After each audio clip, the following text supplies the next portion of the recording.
Welcome to the final installment of the ABCs and 1, 2, 3's of retirement savings, brought to you by rebelcapitalist.com. In this final installment, we are going to cover individual retirement accounts, also known as IRAs. So let's get right to it. Individual retirement accounts, also known as IRAs. IRAs are a tax-deferred retirement account for individuals. You have various types of IRAs. The more popular ones are the simple, Roth, traditional, the SEP or SEP, and a rollover. These are probably the most common ones and the ones that we often hear about in the news. Simple and SEP IRAs are plans that are set up by the employer. Roth, traditional, and rollover ones are established by the individual. And the age for the eligibility to withdraw funds without a penalty is 59 and a half. Let's cover simple IRAs first. Simple IRAs, simple stands for Savings Incentive Match Plan for employees. Employers set up these simple IRAs. They are typically used by small businesses. It's like a traditional IRA, except that both employers and employees make contributions to the plan. The pre-tax contributions are subject to a maximum limit of $11,500, and that's for the year 2009.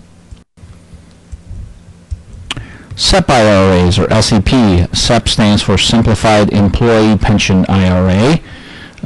These are typically opened by self-employed persons with no employees, but you do have some small businesses with maybe 1 or 2 employees will open them as well.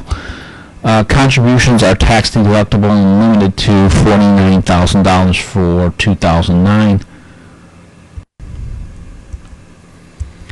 Traditional IRAs. Traditional IRAs allow for tax-deductible contributions depending on your income level.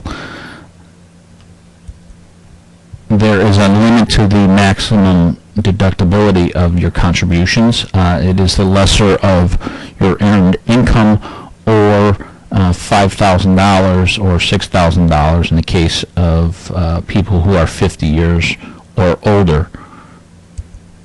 There is a mandatory withdrawal age of 70 and a half, meaning you have to withdraw your money from your IRA by the age of 70 and a half. You're forced to do so by the tax code. They are available to everyone. There are no income limitations to opening up a traditional IRA. Taxes are paid on earnings when they're withdrawn. This goes to the concept of deferred taxation. And there is a early withdrawal penalty of 10%. Let's go to Roth IRAs.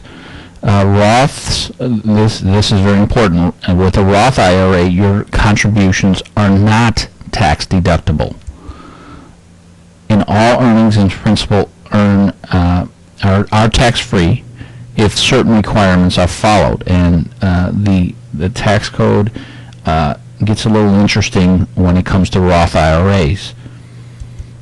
There is no mandatory withdrawal age, so the one in the case of the traditional IRA where it was 70 and a half, in the case of a Roth, there is no mandatory withdrawal age. Eligibility is subject to certain income limits. For instance, in a married couple, the maximum income limit is $150,000 a year. So you cannot make more than $150,000 a year as a married couple. If you can't make that much if you want to open a Roth IRA. So there is a eligibility requirement. Principal contributions can be withdrawn at any time without penalty, but this is subject to certain conditions. There's a lot of information out there on the internet regarding Roth IRAs, and if someone's interested in a Roth, I strongly encourage them to do the additional research.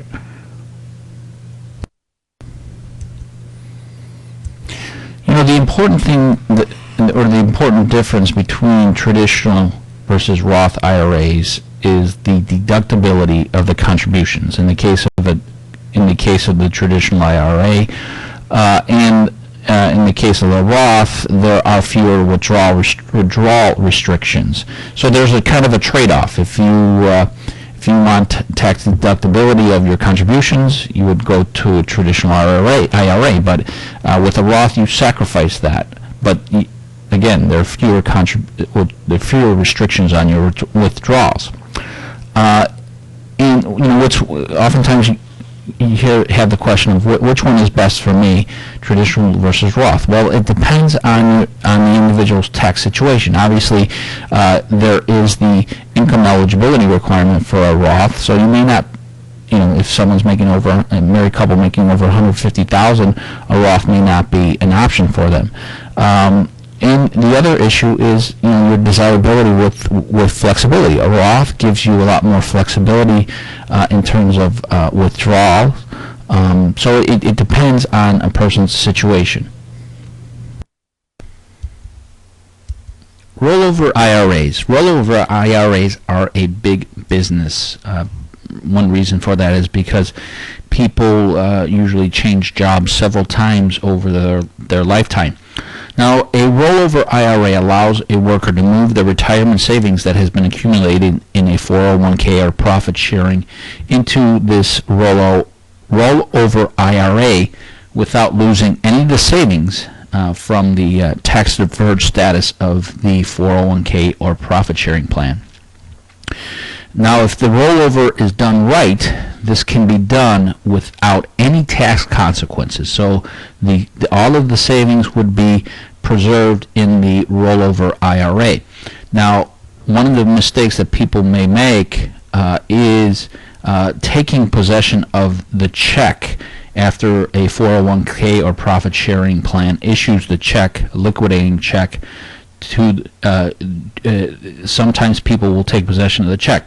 There are ways. It's a relatively simple procedure, and it can be done without taking possession of the check. The transfer can occur from the 401k directly to the rollover IRA without having the check go to the worker. And the usual context for a rollover IRA is when a worker leaves for a new job and wants to move the 401k from the previous employer's plan. That concludes our presentation on the ABCs and 1, 2, 3's of Retirement Savings Part 3. Thank you for your attention. Please stay tuned to rebelcapitalist.com for more information on retirement savings. Good day and good luck.